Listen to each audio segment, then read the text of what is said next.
সমালোচনা করবেন দেশের দেশের ঊর্ধ্বতন কর্তৃপক্ষের, রাষ্ট্রের সকল দায়িত্বশীল ব্যক্তিবর্গের ব্যাপারে।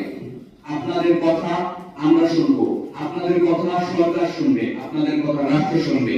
আপনারা রাষ্ট্রের মালিক, দেশের জনগণ রাষ্ট্রের মালিক, তাদেরকে ন্যায্য হিসাব বুঝিয়ে দিতে হবে। আমরা তরুণ প্রজন্ম যারা আছি, সারা বাংলাদেশের আপামর জনসাধারণের জন্য আমরা আমাদের সুন্দর জীবন, সুন্দর ভবিষ্যৎ রেখে আপনাদের জন্য কাজ করছি। আমার বিনীতভাবে অনুরোধ থাকবে সকলের প্রতি, সকলের ঐক্যবদ্ধ প্রচেষ্টা যেন থাকে।